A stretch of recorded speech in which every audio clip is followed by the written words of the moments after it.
Hi, I'm Allie Hamilton, and I'm so happy to welcome you to the Come As You Are podcast.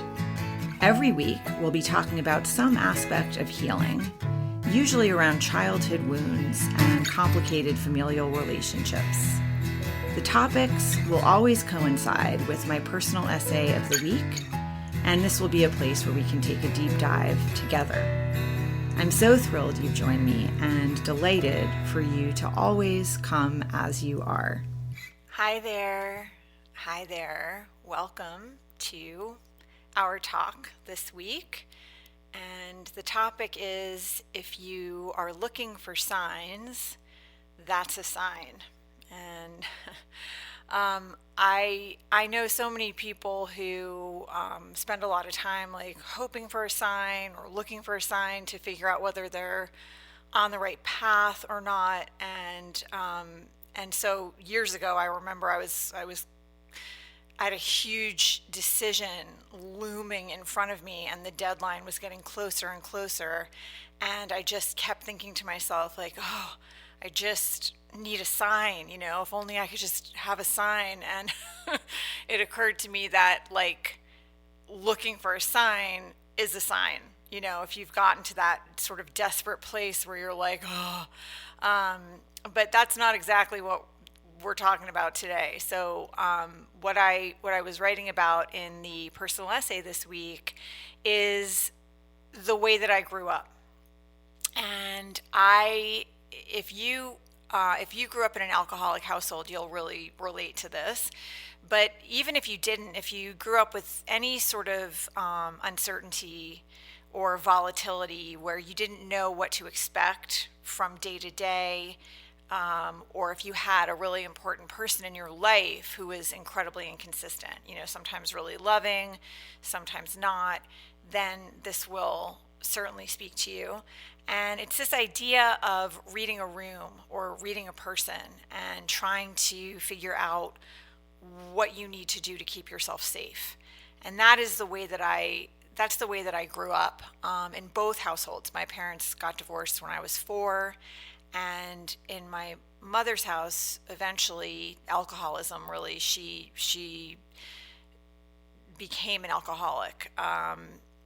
And as I got older, it got worse and worse. It really started, I don't recall her drinking before I was like 7, but that doesn't mean it wasn't happening. I just don't recall it. But really, right around that time and increasingly over those next few years, it developed into a real problem, and no one was facing it. And my mother never faced it. She never admitted that she was an alcoholic, that there was a problem. And unfortunately, when I was a child, her drinking it would unleash her rage, and her rage was 99% of the time directed at me. And so I became very adept at watching for those signs. I didn't know how to stop it. Once the Chardonnay came out, I didn't know how to stop the train, but I knew how to look for signs that the night might take a dangerous turn, a painful turn.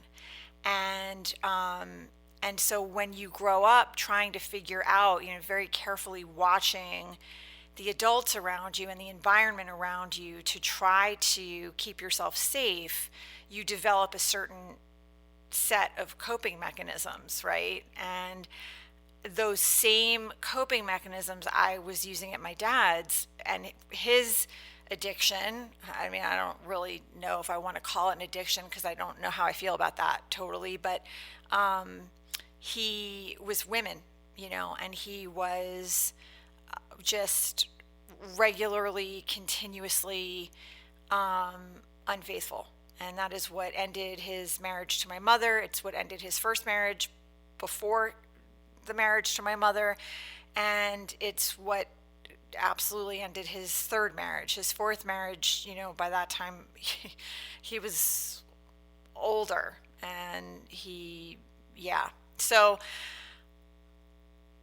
I grew up watching, going with him on these dates. He would pick me up from my mother's, or he would pick me up from school, and he would tell me, "Oh, we're going to go see my lady friend, whomever it was that day." And he would say it with excitement, like this was going to be fun for both of us. And it really was not fun for me, because I understood that these women needed to be a secret from my stepmom, from my mom. I mean, I didn't talk to anyone about my dad's extracurricular activities because he made it clear to me that was going to be hurtful to the women in his life. I think with my mother, I just didn't want to share what was happening at my dad's with her because I had so much happening at my mom's. There was already enough going on there for me to be dealing with without telling her, like, hey, this other thing is happening over here. Um, and so at my dad's, like, he would tell me on the way home, hey, we're not going to, when we get home, we're not going to mention to my stepmom, whose name I'm not going to say, we're not going to mention to her where we were, because even though this lady friend is just a friend and I wasn't doing anything wrong, your stepmom won't believe that, or she won't, know that, or she's going to like freak out. And I had that experience so many times where a woman would call the house and my stepmom would end up in the bathroom sobbing all night. So I knew that what he was saying was, well, I thought what he was saying was true.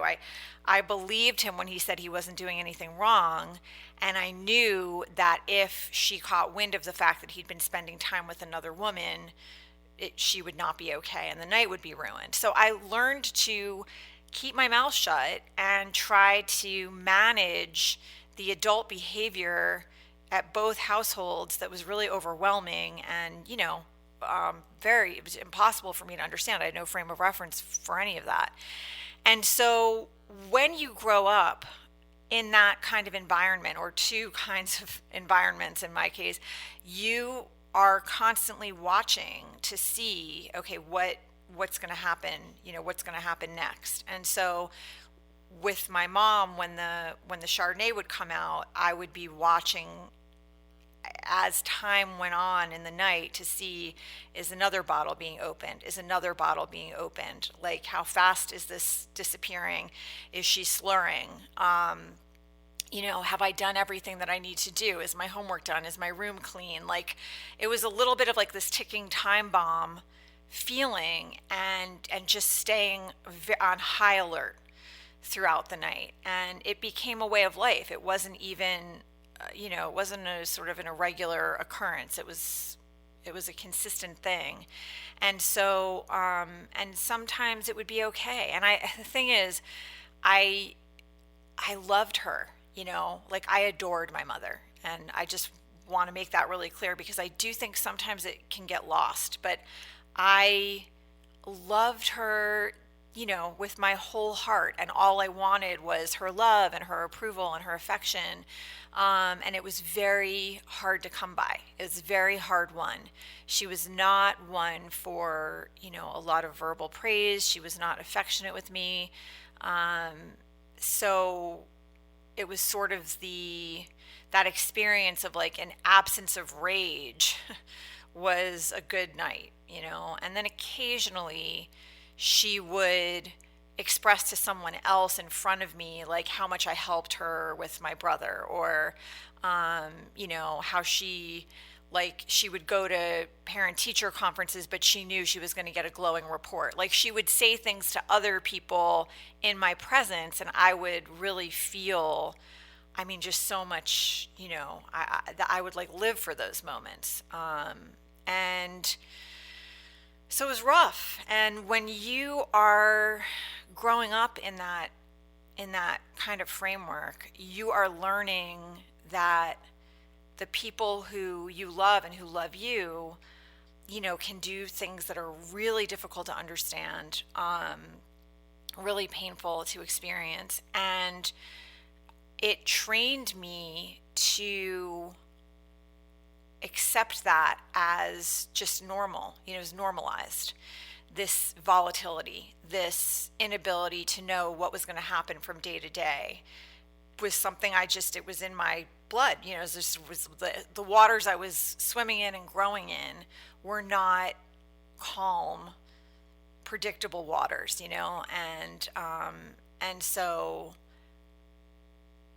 when you go out into the world and you start to develop your own relationships and make friends, you're not entering these relationships with any sense of, my value. What I learned as I was growing is that my value was how much I could keep the peace for everyone, how much I could make things okay for my mom. And I really, because her rage was so consistently directed at me, I really thought I was the problem and that I wasn't, living up to her expectations. I wasn't being perfect enough. I needed to try harder to earn her love. And it would very occasionally, I would get a little morsel of something, it would keep me going for the next one. And when she did express love to me, it was a surprise. Like, I remember feeling, that sense of shock and awe, like, oh my, I just got a little, I got a little ray of love here from her. It was, I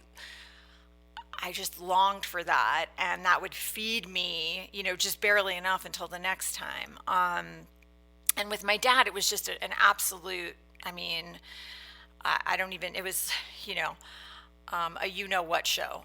I'm not one to be super careful with my language, but when we're talking about a podcast, I don't know if you're listening with your, with your little people around or whatever. So, it was an absolute, it was just a, yeah, it was that kind of show. And so, and he had created this narrative where he was the victim of all of these women who wouldn't share him. And I believed it because I was a kid. I just was little. This was happening when I was 4, 5, 6, 7, 8, until I was like 13. When I was 13, I started to, as you do, understand a little bit more about the way the world works. And I realized, like, wait a second, you're not the victim of all these women that you're sleeping with. You're the perpetrator. You're the one creating this unbelievable mess and all this pain for all these people. And you have a trail of heartache behind you. You're not the victim. No one's forcing you to commit to anyone. Like, you're doing that, you're marrying people, and no one is forcing you to then break your promises. Like, just don't make them, right? Like, if you want to sleep with multiple people all the time, don't commit to anyone. Like, that's what you do. If you want to have any kind of integrity, you just don't make promises to anyone, and you sleep with as many people as you want to, as long as they all know that, it's all consensual and everybody's got their eyes open. Do your thing. But, when you start marrying people and taking vows and making promises, that is not cool. So, so that's what I was dealing with. And it primed me for that kind of experience with people. That's all that I really knew. Those were the primary caregivers in my life. My stepmom, I think, she was so young, and she loved my dad so much. I think she just really didn't want to believe what was happening. So she would try very hard to not know, not see it unless it was in her face. And so that's what I was doing. I was just trying to make sure everyone was okay. And I had no sense of self beyond that. I really thought my primary purpose was to somehow make sure everyone around me was okay. And that's how I kept myself safe. That's how I kept a roof over my own head, and, also physically safe. My mom would, when she drank, the way the rage would become unleashed, she would come at me, and I would, cower and have my arms up over my head and my face. And, it was terrifying. I was little, and her face, my mother was so beautiful. When she got angry, her whole face, it just got twisted. It's like this twisted version of her beautiful face, and her eyes would get wild. And, it was terrifying. And I loved her. So I just felt like, what have I done? Like, what am I doing to deserve this? Like, what am I not doing? And how can I be better? How can I get it right more? Um, so it was rough. And the other people in her life, when I would go to them and say, this doesn't seem right to me, they would all tell me, like, it's fine. She's fine. She's a social drinker.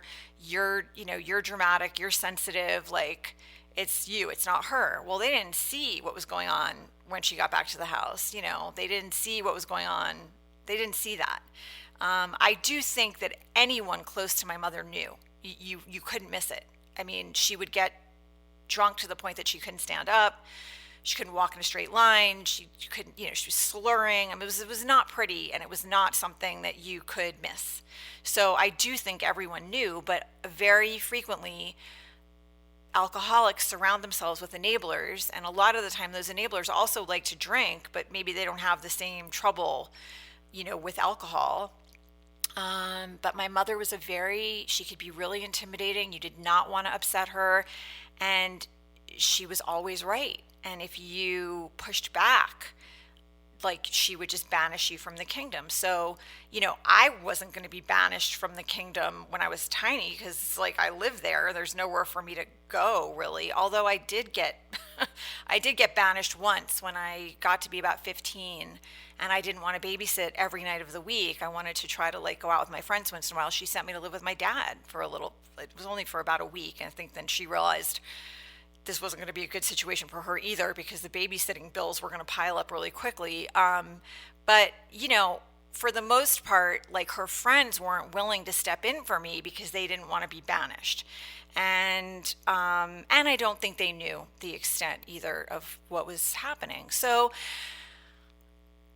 when that's like the water that you're swimming in, you're going to head out into the world and start having relationships with people. And you're thinking, well, my function is to be helpful and useful. And I also didn't want to be left, and I didn't want to be hurt. I wanted to be loved. And I wanted, I think that I was really feeling, I had a core belief coming out of my childhood that there was something really broken in me at my core that, like, other people couldn't necessarily see, but certainly if my own mother couldn't love me. And that's what I thought. I know now as a grown woman, my mother absolutely loved me. I think that she just, she was going through her own pain and an inability to self-regulate and an inability to face the fact that she had a drinking problem, and a whole bunch of other things. She was not somebody who was going to seek help because she was never wrong. So she wasn't going to go to therapy, and she certainly wasn't going to AA, and she just wasn't going to look at that stuff. And all the things that I think were creating this pain in her that she wanted to numb, she just wasn't, that stuff would come to the surface, and it really affected her ability to be loving toward me.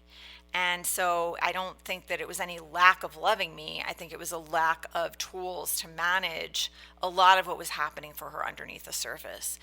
But at the time, I didn't know that. So I came out of my childhood thinking, I'm unlovable.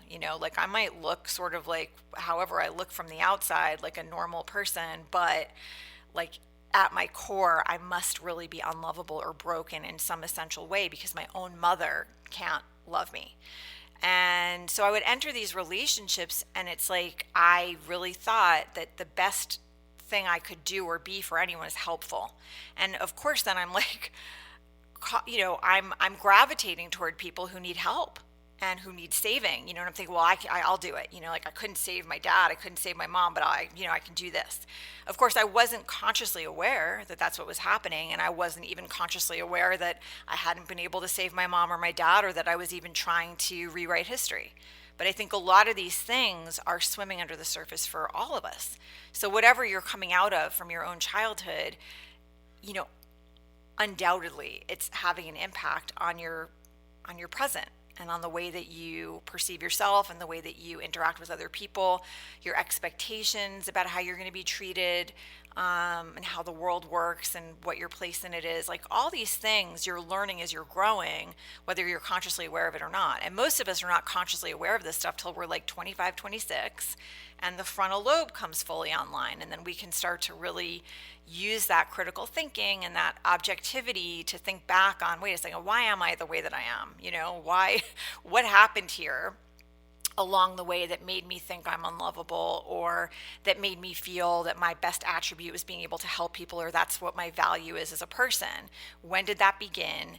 And, let me start to really like explore that. Is that true? Is that real? Could I have gotten that wrong? Could I have misinterpreted, the information that was coming to me? You start to understand that your parents are just people, or your primary caregivers. If they weren't your biological parents, they're just human beings with their own flaws and their own, character issues, and that you're showing up on a timeline that existed long before you arrived. And that as you become an adult yourself and you realize, like, well, I have some tools and I don't have others, and I have some tendencies that might not be serving me, you start to put it together like, oh, my parents were like that too. And so when I showed up, whatever tools they had or they didn't have, like that doesn't really have anything to do with me. It's not a reflection on me as a person. It's a reflection on where they were on their timeline when I arrived. But you don't know that when you're a kid. You're taking everything personally when you're growing, because it feels like when you're tiny and you're hungry, hopefully somebody's coming and feeding you. You cry, someone changes your diaper. You express fear, somebody comes and hugs you, hopefully, if things are going well. So you're getting this idea that if I express something, there's a cause and effect. So if something's going wrong, there's also a cause and effect there. If you're not getting the love, if you're not getting the reassurance, it's like I'm expressing my sadness. And I learned, do not question the adults around you. My dad, I've written about this, I think in Reconciliation or maybe in Groomed, I'm not sure. But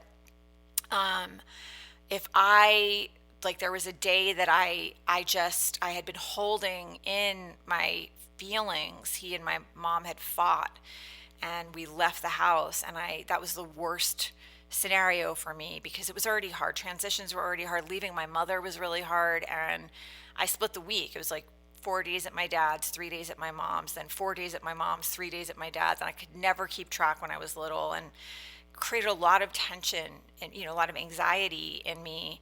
And when they would fight before I would leave with him, that was the worst because I would just feel sick in my stomach and like worried about my mom, and like knowing that I couldn't talk to my dad about it because he would, get really, he was very manipulative. And if I expressed sadness about missing my mom, he couldn't be a grown man and just be like, of course you miss your mom. That's totally normal. No, it would be like, oh, you miss your mom. Oh.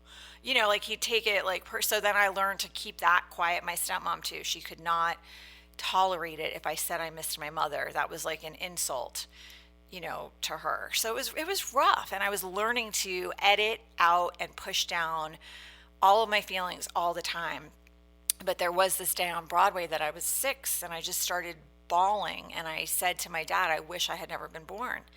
And he, he got down like in front of me, so we were at eye level, but his face was like purple, and he, grabbed me and said, like, don't you ever say that again, and then he got very emotional, worked up, and the way that emotion came at me, I felt like he was angry with me for expressing that, and that it wasn't okay to express that. And there wasn't anywhere for me to put that feeling. There wasn't any, why are you feeling this way? Or there wasn't any of that, and to even have that thought at 6, like, that's where if your 6-year-old says that to you, you got to stop everything and figure out what is going on with my child. Like, that's not okay. But that did not happen. It was like, don't make me feel badly. The whole focus was on him and how this thing that I had said had upset him, so much. And it was so I go out into the world and I start having relationships with people, and I have no sense of I have value just for being here. Like I bring value just by being myself. And that just did not occur to me at all. That was not part of my understanding about myself or other people or the world. And so I would walk into these relationships and gravitate, as I said, toward people who needed help because I knew how to do that. And I definitely had that thing of like, oh, like I can save this person if I just love them enough, and also not wanting to be abandoned. That's like that perfect storm kind of like I would enter these relationships trying to be perfect and trying to be exactly what this person needed so that I'd become indispensable, so I wouldn't be left, and I'd be of value. I'd have some value for them. So that's not going to go well, right? And that is not going to go well whether we're talking about friendships or romantic relationships or relationships with colleagues. When you start, working, you're going to be tolerating treatment that's really not okay because you've been trained to tolerate treatment that is really not okay. You have a roadmap for that. You know what to do with it. And I really would experience this in every area of my life. I remember, I had jobs along the way, like little part-time jobs after school. And I remember like this one woman who, I was working for her, and she was awful. Like she would be really nice to me sometimes, and then she'd turn and be like absolutely nasty. And and that happened more than once where I'd have this job that like today I would have, let's say my child was working in an environment like that, no way. I'd march in and be like, we are out of here and we'll be finding you another job. Like, you're not going to tolerate being spoken to that way or treated that way. That's not acceptable. I didn't have any of that, so I would tolerate treatment that was really inconsistent. But it made me incredibly anxious all the time, that high alert feeling. And you don't want to live on high alert, right? That is not the way any of us want to be living life, is constantly looking for like where, when is the next shoe going to drop, or when is the next thing going to happen that the floor falls out from underneath me, or, where's the threat coming from? You don't want to be in that constant state, but that was normal for me. High level of anxiety, high level of like watching the room, watching the people around me, looking for signs, and trying to keep myself safe. And it also happened in friendships. I had a lot of friendships that were really not balanced, where it's like I was showing up and being loyal and being, and hey, it sounds like, wow, you were terrific. Well, not really, because, I'm being loyal and I'm showing up and I'm doing all these things, but I'm doing them not because that's just who I am. I'm doing them because I don't want to be left. So it's like, it's not the right motivation. It's the right idea, wrong motivation. And so a lot of the friendships I was in were not balanced. It's like, there's always, and I wrote about this in the essay, a normal give and take that happens in any long-term relationship. We're all going to have chapters in our lives where we're really not, like, we're struggling. And I have some friendships in my life I've had, since I was 14 years old. And so we've all had chapters along the way where like one person's really suffering. They suffer a big loss, big heartbreak, big, breakup, divorce, whatever. Like it's not going to be in balance for a while. You're going to show up for your friend and it's going to be about like just trying to make sure they're okay. And then you're going to have your own chapter like that, and hopefully they're going to show up. Like, that's normal. But if you're in a situation where you're always showing up, and then if you're having trouble, all you're going to get from them is excuses about why they can't show up. That's not balanced. It's not healthy. It's not thriving. It's no good.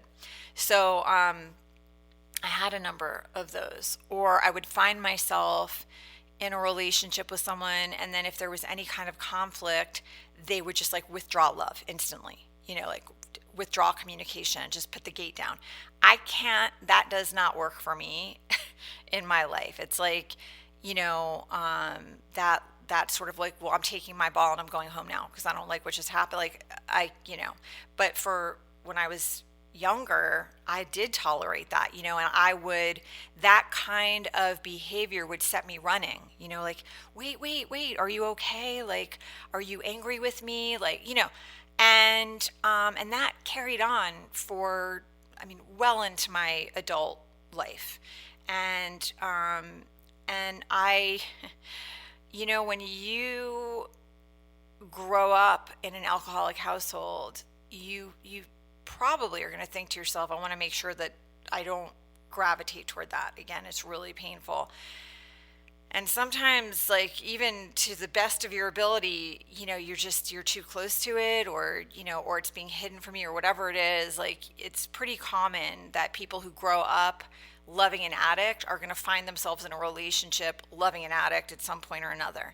And I certainly went through that. And it's incredibly painful. It's really difficult to love people who are consumed by an addiction to any substance. It's a painful thing. Painful for the person afflicted with that addiction, and painful for the people who love them. And I also put up with volatility from people. And, in my romantic relationships, that was certainly the case, that, like, if somebody were to be unkind, or beyond unkind, cruel, nasty, but then they turn around and say, oh, I'm really sorry. Like, I had those relationships where people would do things that were just so, just so hurtful. And thankfully, I didn't have a lot of those relationships. I had a couple. But they're brutal. They cut you to the bone, because you're like, you've become incredibly vulnerable to someone. You've allowed yourself, you've, like, dropped the wall, and you're close to them. And now, like, to have a person like that you have given your heart to, is going to turn around and just, go for your jugular or be incredibly cruel, is like, it's really painful. But the thing to figure out is, like, why am I staying? Right? Like, why am I tolerating that? Why am I allowing myself to be treated this way? And so, if you relate to this, if this is something that speaks to you, this whole idea of being on high alert, and I'll tell you, to this day, I always read the room. But I'm not on high alert. I'm not living my life on high alert, waiting for, looking for danger. That's not the way that I read the room anymore. I read the room now as, I think anyone who is a sensitive person is going to do. You walk into a space and kind of just take the temperature. How are the people in this space feeling right now? And, how am I going to enter? Right? Like, I'm very aware, and I'm sure if you're someone who's interested in this kind of conversation, you're probably very aware as well. When you walk into a space, just like the energy that you're bringing with you and the energy that's already present, and what's the best way to move forward. And certainly for me, at this point in my life and this point in my practice, I'm always trying to move into a space with love and with respect and with sensitivity. But I'm also looking, like, if I'm out in the world, and I'm seeing an interaction across the room, like at a restaurant or anywhere, school event, if there's anything that feels a little bit off, like, I'm going to feel it. And I'm probably going to feel it really fast. And those of us who grew up with trauma and, like, being on high alert, we're going to feel it fast. So if something's going on, or something's going on with another person, we're probably going to feel it pretty instantly. And I don't think that's a bad thing. I think if you are living in fear, that's something you definitely want to shift. And I think if you are constantly worried that something's going to happen or you're not going to be safe, that's definitely something to work on. But I think being attuned to the people around you and the energy around you, I think that's good. I do. Especially in the world that we're living in. I think it's good to be awake and aware and to keep your eyes open. so that you can sort of maintain the good aspects of that and unravel and relearn the things that are not so helpful. And I certainly don't want to be walking around in the world worrying about who might, am I safe? Am I like that's not really what you want, right? That's not ideal. Now, unfortunately, we've created a very violent, unpredictable world, and I think that it's a reflection of like internal violence. We are violent with ourselves in the way that we are so militant and so demanding. It's the culture, but it's that internalized version of the culture that makes you feel like you're not good enough or you're not measuring up or um, and I think that when you're at war within yourself, that's just naturally going to be reflected around you. I mean, I have a lot of thoughts about all that right now, but learning to understand that each one of us, like, we have value because we've got life experience, right? And I know so much more now than I did 20 years ago or 20 years before that. It's like, hopefully, as you are here on this planet longer, you're learning all the time and you're growing and you're trying to figure out when there's something that makes me contract, like, what am I contracting from? When there's something that makes me uncomfortable, like, what is my resistance about? If I'm being really militant with myself, and people are often, that comes out with relationship to your body or to food. Like, there's a lot of ways that you might not think, well, I'm not being militant, to myself. Are you? I mean, are you sure? Like, just check in. Um, and I think that sometimes people miss that, like, there's a connection there. If you're living with an internal environment that's not loving and not kind and not compassionate, not forgiving, not patient, you're going to turn that stuff out. You're not going to do it on purpose, but it's like that's what's inside of you, that discomfort, that fear, that resistance, that contraction against things that you don't like or don't understand. It's going to come out because we're energetic creatures. We emit energy, we absorb energy everywhere we're going. And so it really is so worthwhile to take stock and take responsibility. And that's one of the sort of last things I wanted to touch on is I give pretty much everyone like a free pass for like not understanding themselves and maybe not treating other people in the greatest ways until you're like 25, 26. I mean, I'm not talking about, like, hopefully by the time you're, in your mid-teen, I mean, even younger, like, hopefully, not to be cruel to other people, or, you're at least trying, right? You're trying to be a kind, loving person as you're going through the world. I'm just saying that I'll give almost anyone a free pass if they get things wrong, or they like don't handle a situation perfectly, or they aren't able to have the hard conversation until they're like 25, 26, because that frontal lobe thing is a real thing. Your brain is not fully online. You haven't received the full download yet, and you still might be really caught up and tangled in your own, like, you're old enough to know that the stuff that happened in your childhood probably had like not a great impact on you in certain ways, or you're old enough to know what your tendencies are, and you're young enough that you might still find all that stuff really fascinating. Oh, my sad story is so fascinating. And then hopefully by your mid 20s, you're like, okay, I'm getting like really bored of my sad story, and I don't really want to spend the rest of my life like feeling like, well, because my dad left when I was 4, the week after my grandmother died, and I have like major abandonment issues, that I'm always going to have major abandonment issues. I don't want to live like that. And so hopefully around that age, you're starting to say to yourself, I don't want to live like that. Like, I want to figure out what I need to do to trust and to open and to give people the benefit of the doubt, to not take things personally, to understand my parents were just people, to understand everyone is just a person, but also to start to understand your value just because you exist, right? And just because you've had the experiences that you've had, you have a perspective to share that no one else can share, because no one else has had your exact experiences, and no one else thinks about the world in exactly the way that you do. And so you, just by being you, have intrinsic value and you are needed. Like hopefully you start to have a sense of that, and you start to figure out, what do I need to do to unlearn the things that are not like helping me, that probably I learned that were not real or true, and how do I rewire my system here for joy, and love and trust and open-heartedness. Like, what do I need to do? And that's been the last 30 years of my life. It's not there's no magic bullet.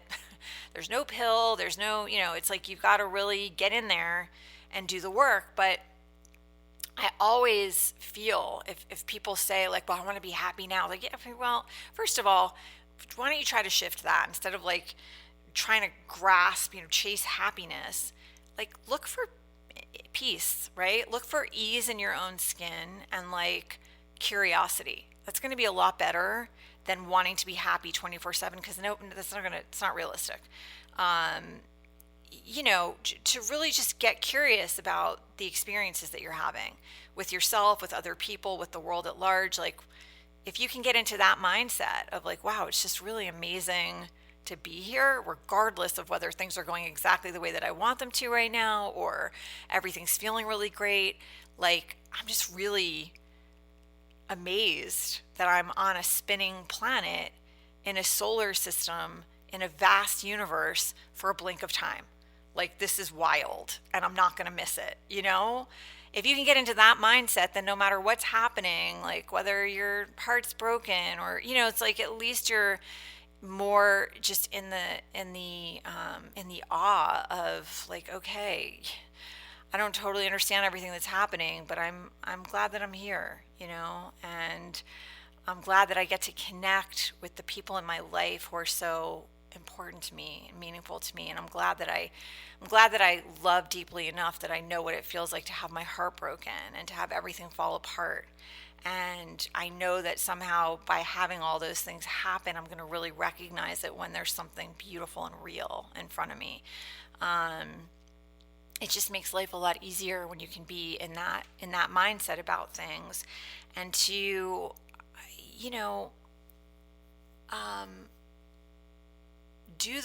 do whatever you need to do.